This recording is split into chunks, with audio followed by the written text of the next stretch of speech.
我天生有看透人内心的能力，颜色越艳，人越好；颜色越深，人越坏。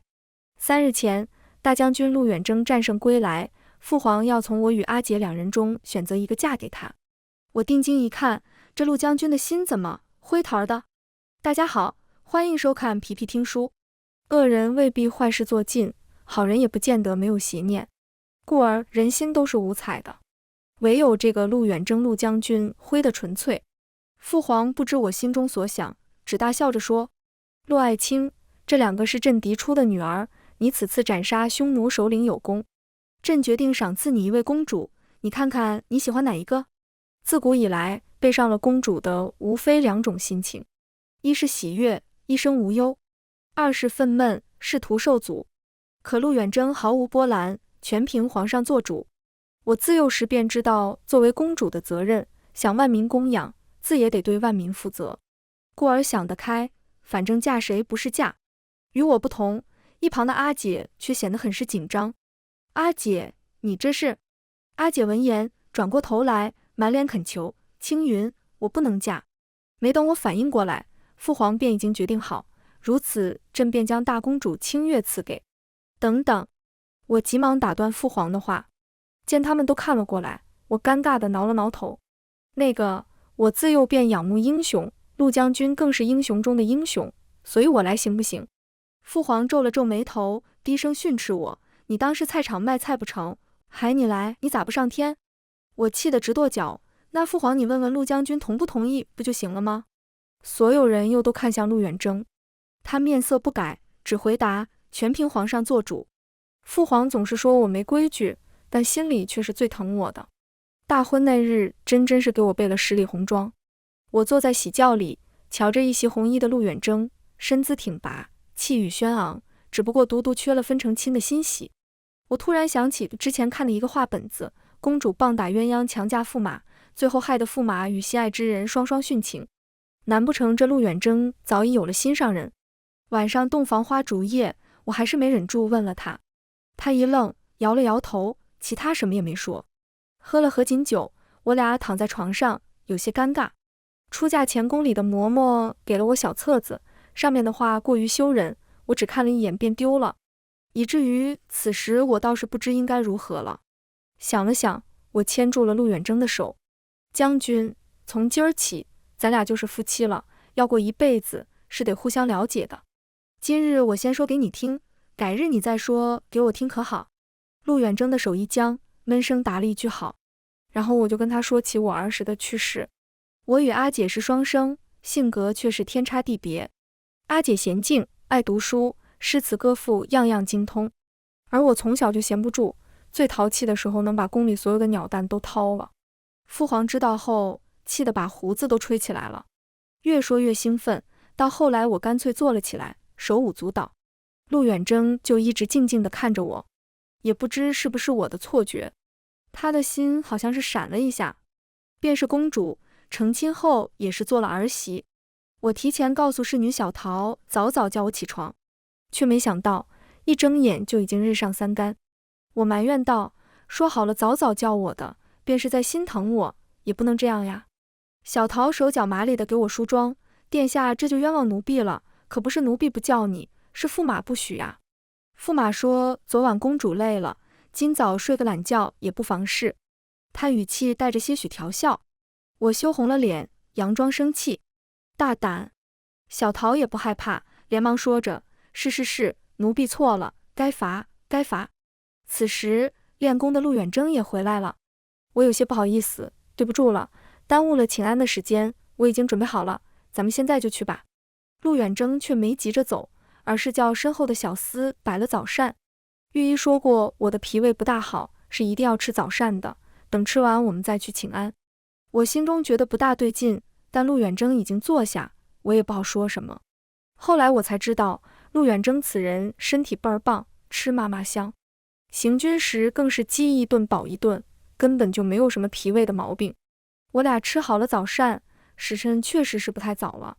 陆远征听我的忧虑，安慰道：“我娘脾气秉性柔顺，不会在乎这些小节的。”我并未多想，只催着陆远征赶紧出门去，却没想到他领着我来了祠堂。面前是一排排的牌位，牌位前供奉着长生竹。他拉着我在一尊牌位前跪下：“娘儿带心腹前来请安，青云很好，请娘放心。”说完磕了3个响头。我这才明白为何陆远征不急着去请安。亲婆母在世时贤良名满京都，自是不会与我们计较这些虚的礼数。至于陆侯爷那位继室，陆远征压根没放在心上。婆母放心，我嫁给远征为妻，自此便是一家人，夫妻同心，定不离不弃。我学着陆远征的模样说了话，也磕了3个响头。陆远征将我扶起来，握着我的手结实有力，暖暖的，让人心里踏实。想起阿姐说没娘的孩子是根草，我和陆远征这算是种在一个盆里了。故而转过头对他说：“陆远征，以后无论什么时候，你都要记得，你不是自己一个人了，家里还有我等你。”陆远征愣了一下，抿着嘴唇，点了点头。他的心又亮了几分。我一时欣喜，还想说些贴心提己的话，就听见外面传来纷杂的脚步声。陆老侯爷推开门，怒视陆远征，而后大喝一声：“逆子，还不跪下！”陆老侯爷是我见过的嗓门最大的人，声音震得我发懵。身旁的陆远征却轻车熟路地跪下。陆老侯爷二话没说，就拿起手中的藤条抽了过来。这一切发生得太快，我下意识地伸手去挡，藤条抽在我的手臂上，发出剧痛。啊！刚刚还垂着头的陆远征猛地站起身来，抬起了我的手臂。就这一会儿的功夫，手臂上肿起青紫。他握紧拳头，怒视陆老侯爷。陆老侯爷也被这突如其来的变故惊住了。面对陆远征的愤怒，他还强装镇定：“怎么，逆子，你还想打我不成？”父皇主张笑道：“原是想着弘扬仁义，却没想成了某些人刺向骨血的利刃。”眼中凝聚一抹寒意，我挡在陆远征的身前。陆老侯爷在家中便是如此打骂远征的。陆老侯爷理不直气也壮，我在我自己家打我自己儿子怎么了？难道这公主也要管？我冷笑一声：“你打你儿子，我管不到，但你若是要打我夫君，我就偏要管管。若是侯爷不服，咱们就到我父皇面前论一论，究竟是多大的错，引得侯爷在我们新婚第2日就棍棒相加。”陆老侯爷一听要进宫面圣，这心一下子就虚了。为臣子的怎么能用家事去叨扰圣上？公主若要助纣为虐，我自然也说不得什么。说完，他转身便要走。可也就是这时，屋外又传来娇柔声音：“侯爷，您别气，妾身受点委屈没什么的。”腰身如拂柳，走起路来摇曳生姿。若我没猜错，这应该就是陆远征的后娘。纤长白皙的柔衣抚在陆侯爷的胸膛。妾身终究是后娘，远征心里有芥蒂是正常。虽说我朝以孝治国，便是到圣上面前也可分辨一二。只是远征立了大功，陆家还得多多倚仗于他，不就是一个请安吗？就算了吧。这3两句话看似是安抚陆侯爷，却表明了此事乃陆远征的过错，又以陆远征的军功拱陆侯爷的火。果不其然，陆侯也听之后大怒：“儿子孝顺爹本是应该，这逆子大婚第2日不来请安，可还得了？便是有天大的功劳又如何？皇上定然不会重用这不忠不孝、不仁不义之辈。走，我们去面见圣上，去讨要个公道。”他拉着那位侯夫人便往外走。我见此，只是慢悠悠地开口：“侯爷莫着急，本宫正也想着去找父皇评评理，问问他重伤公主、藐视皇室，应该如何论罪。”陆侯爷猛地回过头来：“你放屁，我何曾？”我则抬起受伤的手臂晃了晃。侯爷还想说什么？成年后的公主是有封地和公主府的。在得到陆远征的同意后，我们决定搬出陆府。离开那日，我特意将婆母的牌位请了出来。陆侯爷以及陆夫人闻讯赶来。你们这是做什么？我站在一旁，轻轻地笑。既然侯爷和夫人不待见我们夫妻，那我们自然不在侯府讨人嫌了。驸马孝顺，搬家也是要将婆母接到公主府侍候。陆夫人半低着头，任由碎发滑落。公主说的什么话？远征也是侯爷的骨肉，父在又怎能分家？这是将侯爷置于何地？就是陆远征姓陆，老子还没死呢，他想去哪呀？我就静静地看着他们一唱一和，等他们都说完之后，我才开口。侯爷这般迫不及待，青云不好说什么。要不这样吧，我们夫妻俩便提前给侯爷立好牌位，让侯爷生前便受香火供奉，死后自可安心长眠。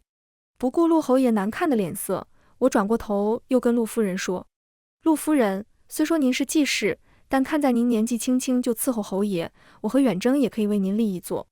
陆侯爷气得脸色通红，颤抖着手指着我：你。我侧身行了一个礼，看侯爷面色红润，想来是不用了，远征就快下朝了，青云得到公主府收拾一二。您若是什么时候想受香火供奉，也可到公主府说一声，我与远征定当义不容辞。当然陆夫人也是。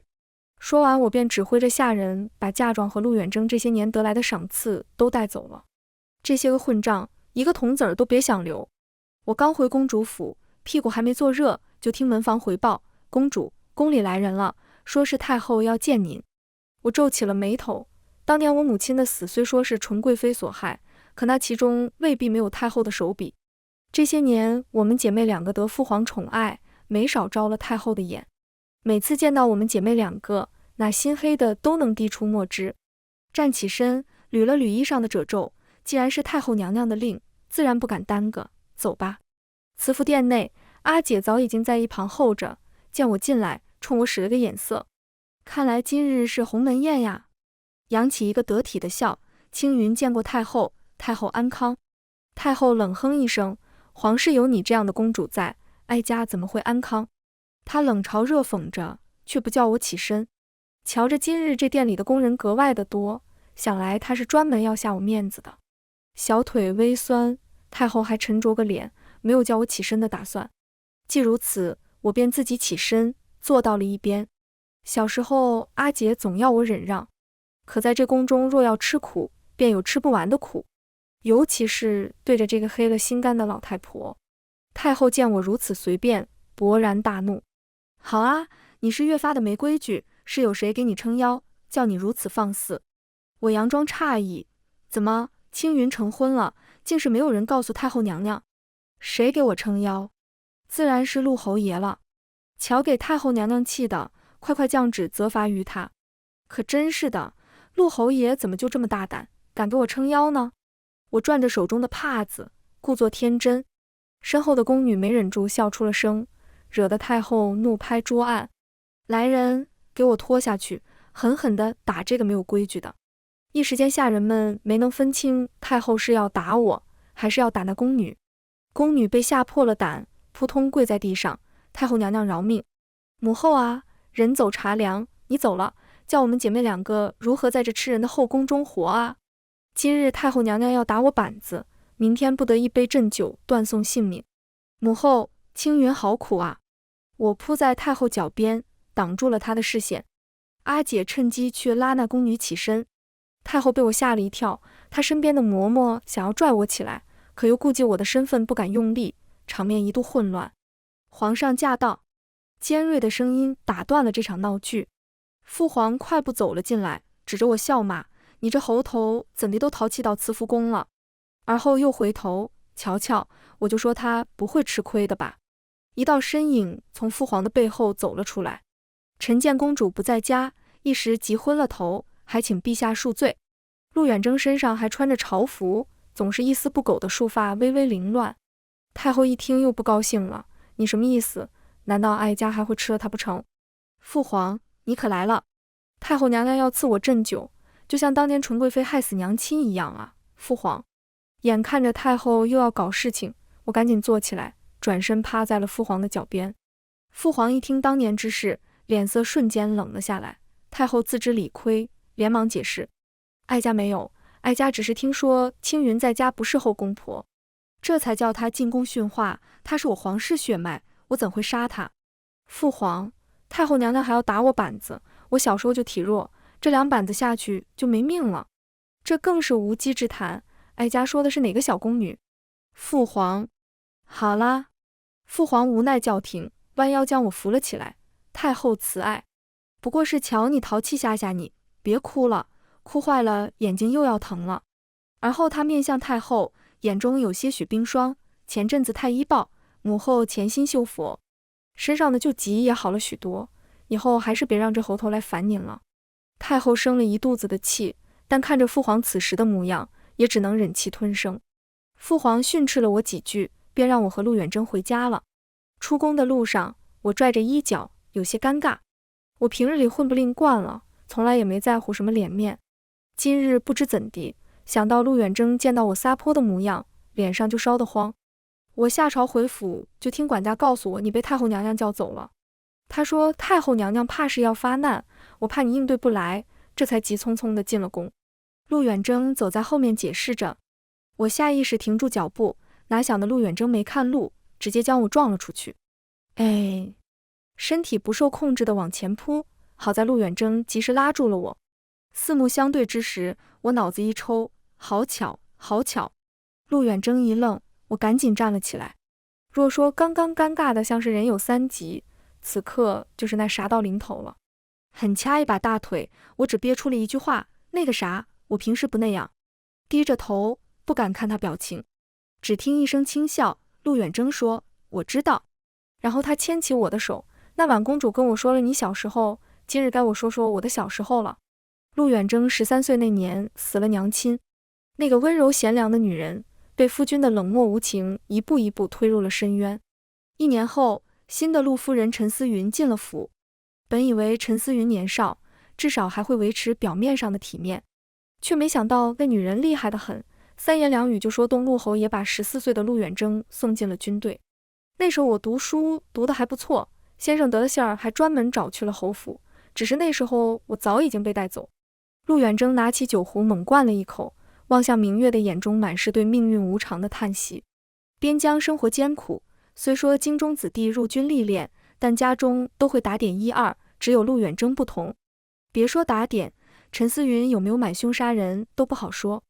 陆远征能够活下来，还多亏了军中一位前辈的帮助。樊将军是我娘的旧识，知道我娘的遭遇后，对我很是照顾。如果没有他，我或许早就为国尽忠了。要是可以，我真的想给他养老。陆远征说着说着，低下了头。我瞧见他心中颜色越发的暗，情急之下，一把抱住了他。樊将军在天有灵，知道你有这份心定会高兴的。陆远征似乎是没有想到我会有此动作，浑身僵硬，许久后，方才伸手环住我的腰身。青云，谢谢你。搬到公主府后，我就是最大的主子，日子过得舒坦极了。这日午睡过后，我突然想起那日父皇赐婚时，阿姐说她不能嫁。不能嫁这3个字用得很是奇怪，她说的是不能，而不是不愿。这世上除了父皇和太后，谁又能做公主的决定？越想越不对劲，我打算进宫问问阿姐。可阿姐面对我的询问，却顾左右而言他。我这没什么，倒是青云，我几日前出宫时，听下面的人说陆将军这几日总是和一名美貌女子同游，要不要派人去看看？我顿时睁大了眼睛。这几日陆远征确实回家晚了些，但要是说他找了别的女人，我是万万不肯相信的。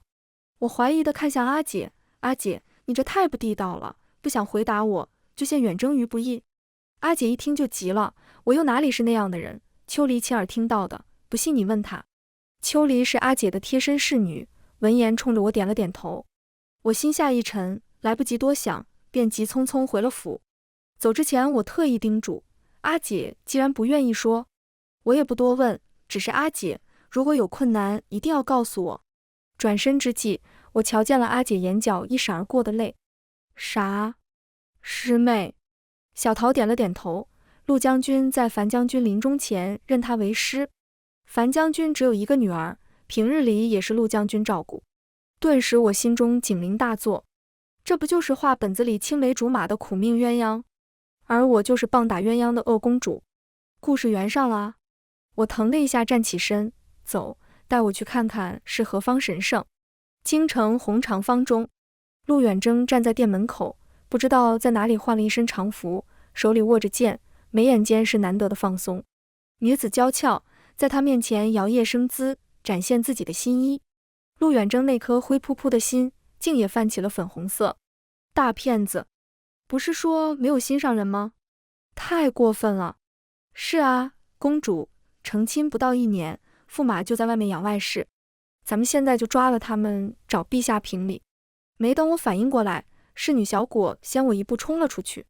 青云公主驾到，尔等还不拜见？我站在角落，尴尬的恨不得把手帕抠出个洞。小果是小桃的妹妹，若是说小桃是样样行，小果就是样样不行，淘气打混第一名。平日里我俩臭味相投，倒也还好，但今日算怎么回事？捉奸还是棒打鸳鸯？想起刚刚出门时小桃欲言又止，我此刻只想说，桃，我想你，如果再给我一个机会，我一定带你出门。陆远征面露惊讶，快步走到我身边，有些担心地问我，公主怎么来了？可是有什么事？我这人天不怕地不怕，就怕尴尬。刚刚心中的那点愤怒与委屈都被尴尬所掩盖。哈哈，我这不是想你了，特意出来寻一寻。话音一落，我看见陆远征的心里开始冒粉泡泡了。老天爷啊，这是我第一次见这种状况。一时间，我看愣了神。陆远征拉起我的手，温柔异常，下次公主想我，派人告诉我一声，我回府就是。说着，他拿着我的手帕，擦了擦我额头上莫须有的汗。此刻别说我愣了神，就连小果也不知怎么办了。这诡异的氛围熏红了我的脸，也熏红了陆远征的脸。这时，张望半天的繁星走了过来。这位就是嫂嫂吧？他眼中全无恶意，反而带了些许的欣赏。而他的心是明亮的颜色，由此可见，事情并不像所想象的那样。我悄悄地松了口气。是我，你就是远征的师妹吧？果然与众不同。我挂起了一个假笑，挽上陆远征的手，宣告主权。繁星看到眨了眨眼，然后笑了笑。嫂嫂放心，我有喜欢的人，不是师兄。晚上，我和陆远征躺在床上，窗外的蝉声不断。公主今日是去捉奸的。我本以为陆远征睡着了，便翻了个身，却没想到他一直看着我，眼睛炯炯有神。哈哈，什么捉奸？我哪能去捉奸？我就是带着小果出去玩的，你说咋就那么巧，就遇见了呢？我忍不住尬笑，心中祈祷着陆远征能够快点把这件事忘掉。可偏偏他不依不饶。红长坊在城南，公主府在城北，不知公主带着小果到城南玩什么去了。我暗暗咬牙，就像他说的，公主府与那红长坊远得很，我哪知道那边有什么好玩的。那个，不知道啊，听说那边有好玩的，我就带着小果去了。好吧，我是去找你的。看着陆远征一本正经的模样，我还是败下阵来。主要是我想起来我白天时候跟他说过了，我是想他了才去的。讨厌，还是被他套路了。陆远征轻笑，朝我又靠了靠。这几日我是带着繁星去给公主挑生辰礼去了，不知道你们女孩子家都喜欢什么，就只能多走走多看看了。一听这，我又有点不开心了。挑什么礼能挑上1个月还没有买到？陆远征笑而不语，看我急了才慢悠悠地说，到时候公主就知道了。生辰那日是个大晴天，只不过早起睁眼时陆远征就已经不在了。想起之前他跟我说的，我心里还有些期盼。他与师妹挑选了1个月的生辰礼究竟是什么？只是等了许久都不见陆远征回来，我便有些着急。小桃，驸马去哪里了？今日他不是告假了吗？小桃拿着扇子给我扇着风。驸马说他去就回，麻烦公主耐心等待他一会儿。小桃说着，陆远征就回来了。他手上端着一碗热腾腾的长寿面。我第一次做，耽搁了些时间，错过了早膳。他捏着碗边的手指微微泛白，可见其紧张。我缓过神来，惊讶地问，夫君，这是你亲自做的吗？可。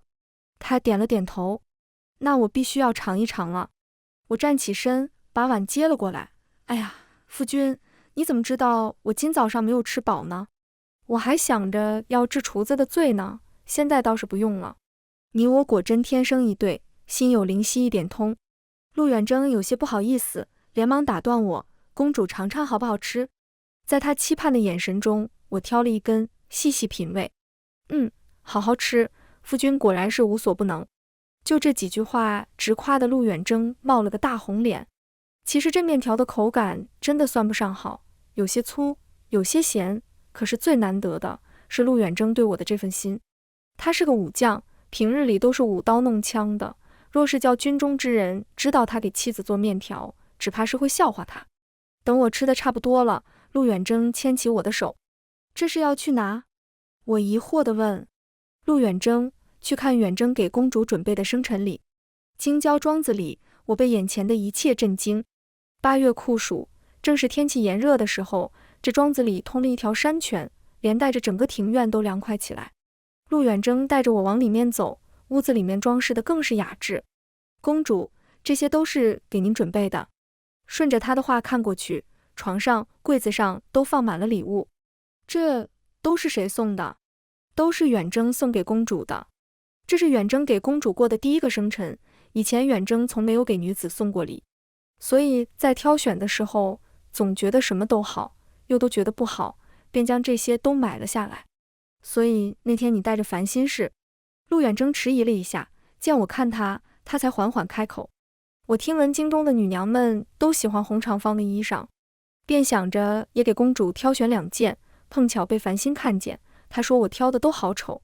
我想着也是，就请烦心帮着我选了选。但是那日公主想我去看我时，我觉得公主可能不太喜欢烦心挑中的，我便把我选的买了下来。谁说武将不善言辞，陆远征可真是把我哄得心花怒放。那衣裳在哪里呢？快，我换上看看合不合适。陆远征赶忙拿了出来，我把它撵了出去，然后换上。当我开门的那一刹那，我看到了陆远征眼中的惊艳。美吗？美。美到什么地步？陆远征有所迟疑。我眯起眼。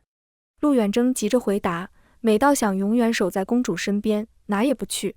我与陆远征的感情越发的好，没了侯府的那些糟心事，陆远征那颗灰桃的心也总是明亮着。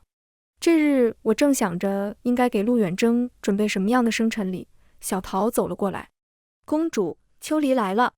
秋离是阿姐身边的贴身侍女，自小跟阿姐一同长大，她来找我定是阿姐出了事。快快叫她进来。秋离进来的时候，发髻凌乱，神色慌张。青云公主，快救救我们家公主吧，太后要将她赐死。我沉着脸听完了前因后果。你说阿姐她给父皇和元贵妃下了毒？不止啊，还有太后，只不过太后身子不爽利，就没有吃那糕点，要不就都死了。我之前想着是谁能够威胁堂堂公主，原来是我们的母家。母后姓薛，出自平阳王薛家。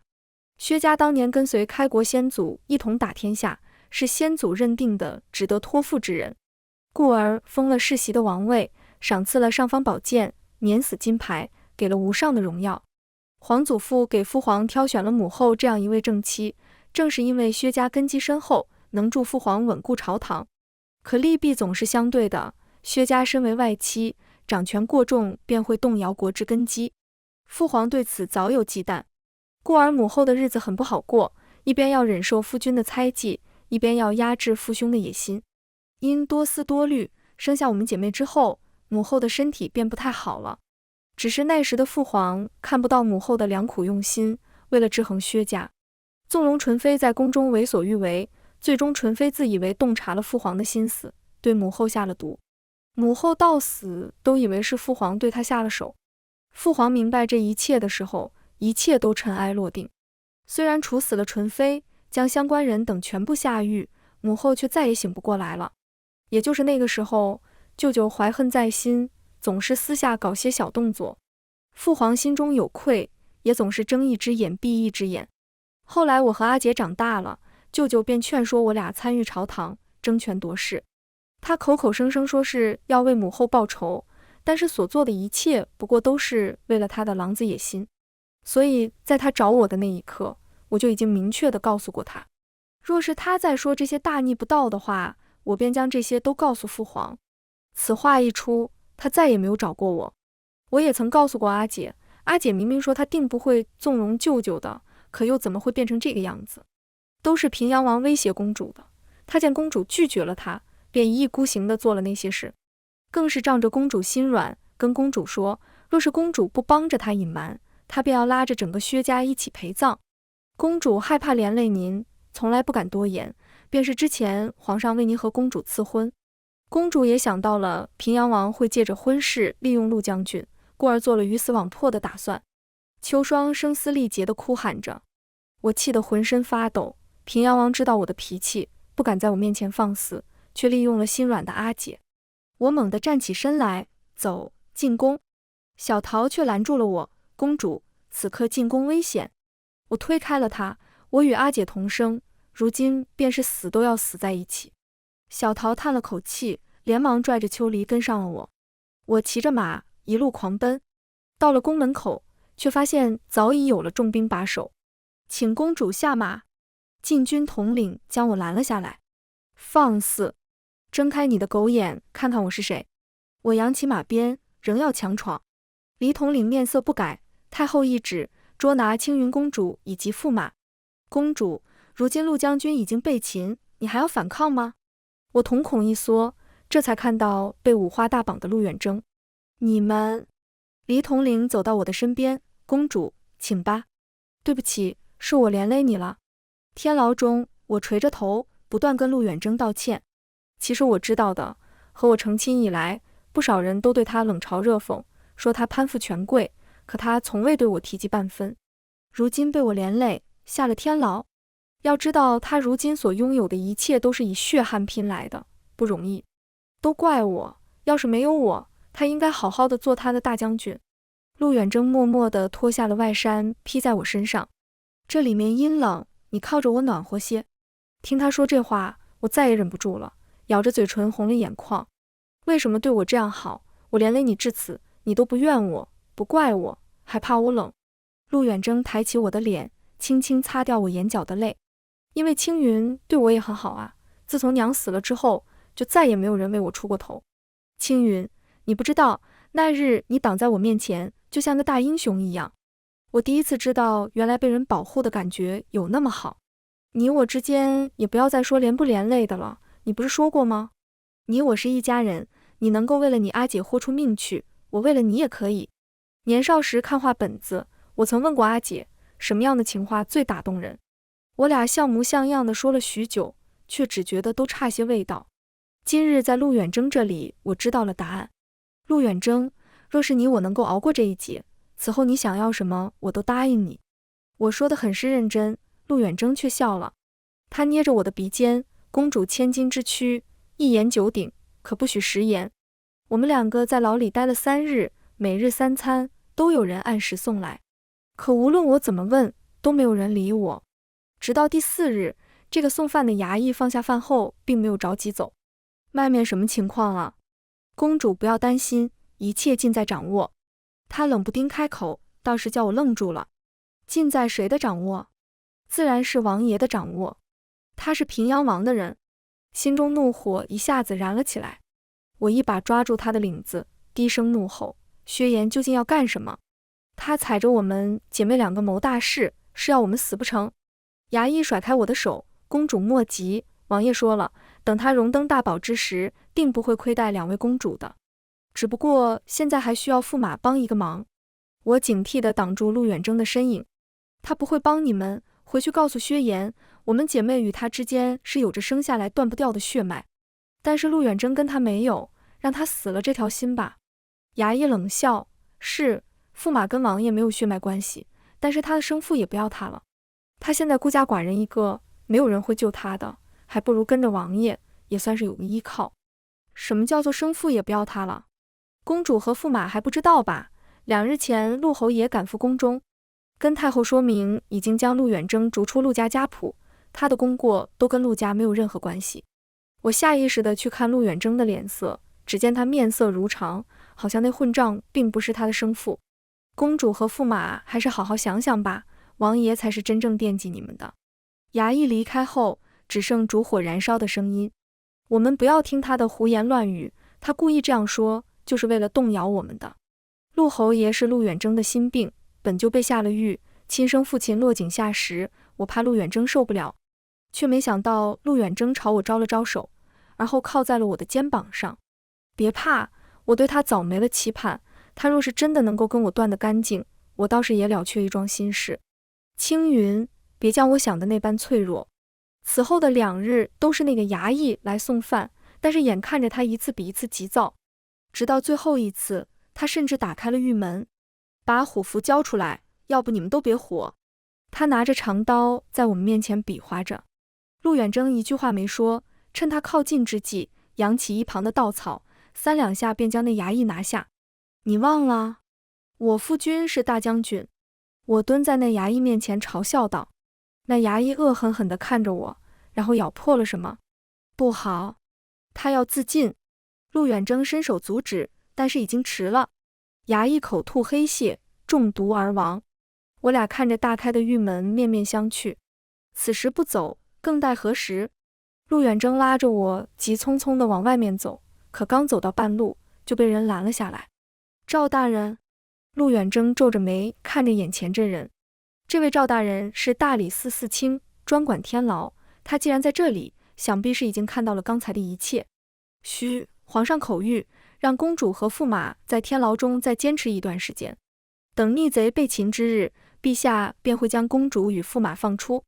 赵大人半弯着腰，小声说道：父皇没有事。赵大人点了点头。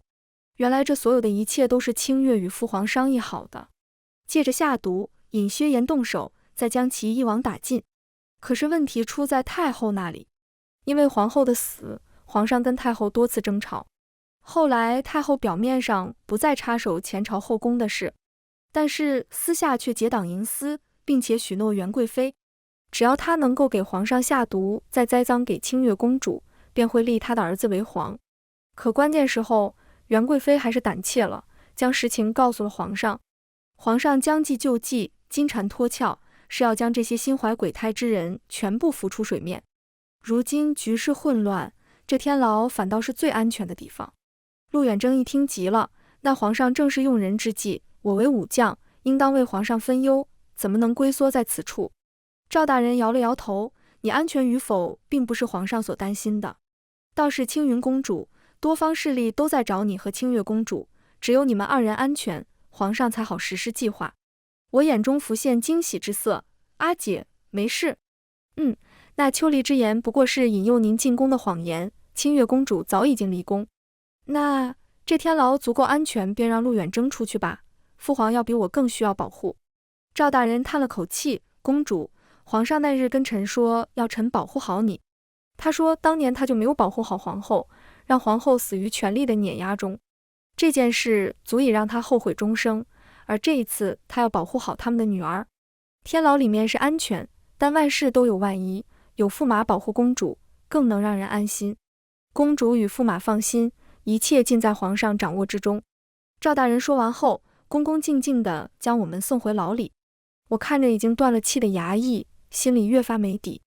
这衙役刚刚是不是也说一切尽在薛岩的掌握中来着？好在我的担心都没有成真。父皇和阿姐亲自来接我出狱，看着父皇在短短几日中苍老了好几岁，我的泪便连成了线。父皇，父皇，扑在他的怀中，我放声大哭。这几日我担心的不得了，就害怕哀中响起，像当年母后离去那样。父皇尴尬地把我抱在怀里，瞧瞧朕这淘气包，吓坏了吧？陆远征点了点头，轻声道：是啊，陛下，公主真的很担心您。父皇一愣，而后伸手拍了拍我的后背，温声道：乖鱼儿，你忘了，父皇无所不能，不会有事的。闻言后，我哭得更大声了。父皇见此轻叹了口气，傻鱼儿。薛岩眼看颓势已定，跳崖而死，太后也自缢于宫中。父皇铁血手腕，血洗朝堂，将这些年心怀鬼胎的逆臣尽数清除。这日陆侯爷带着夫人舔着脸敲响了我公主府的门。公主，他们咋就能这么不要脸呢？那时候公主与驸马落难的时候，他们到处说将驸马移出了族谱，生怕牵连到他们。现在一切都好了，他又要把驸马迁回族谱。要我说，陆家祖宗在天之灵都要气死了。小果气得脸红脖子粗，小桃横了他一眼，胡言乱语什么？小果缩了缩脖子，嘟囔着，本来就是这样的。我笑呵呵地看着他俩，等他们说完后，我才开口。小果，去门口问问陆侯爷，他是不是想要立牌位了？虽说我们现在已经没有关系了，但是念及旧情，公主府也是可以满足他的愿望的。当然，陆侯夫人也一样。小果一听，眼睛都亮了。是公主。看着小果屁颠屁颠地跑出去，小桃有些担心。公主，小果她跳脱，会不会乱说话呀？我摆了摆手，刚想说不要紧，死去的记忆开始攻击我。我猛地瞪大眼睛，招呼着小桃，去，跟着她去。陆远征生辰这日，我也早早就出门了，足足等到日头差不多落山了才回去。本以为陆远征会像我一样着急，但他只是悠闲地坐在亭子里喝着茶。你怎么这样淡定呢？陆远征抬眼看了过来，轻笑道：因为知道无论公主送什么，远征都会当作至宝，所以只要耐心等待就好。微风撩动他的发丝，更显其清雅俊逸。我偏过头去，心中尖叫：怎么办？真的好帅啊！我学着他的样子，牵着他的手，带他来到郊外。到了之后，陆远征愣在了原地。这是公主给我准备的吗？我半仰着头，有些骄傲地说：自然。突然，他转过身来，一把将我抱在怀里。公主，你怎么这么好？我拍了拍他的后背，因为你待我很好呀。我给他准备了一个练武场，这里面有最好的兵器，房间里还有上好的兵书。其实在狱中我便知道，他前半生过的苦，转折便是在军营中。他热爱战场，热爱百姓，他应该是翱翔在边疆的鹰，而不是束缚在公主府的雀。夫君，我听说你一杆银枪震慑3军，只可惜之前那把折损在战场上了。青云寻最好的匠人给夫君又打了一把，夫君试试看。陆远征笑着点了点头，拿起了那杆枪，眼中满是惊喜。而后他拿着那枪舞了起来，真是少年将军的英姿，意气风发，好看极了。不知过了多久，他停了下来，我拿着手帕给他擦汗。他喘着气，眼中亮晶晶的。青云，我真的好久没有这么开心了。我帮他捋了捋衣衫，以后你会更开心的。我跟父皇说了，若是边疆再有战事，不会再顾忌你驸马的身份，将你强留在京城。国有难，将必战，远征，去做你想做的。我啊，没你想的那般脆弱。陆远征红了眼眶。青云，当然啦，那是有战事的时候，没有战事，你就得陪在我身边，哪也不能去。我会日夜祈福，愿我朝永无战争，你呀，就永远都走不了了。陆远征勾起嘴角，捏了捏我的鼻尖。好，都依你。全文完，皮皮听书，感谢您的观看，每天上新精彩小说，喜欢就订阅吧。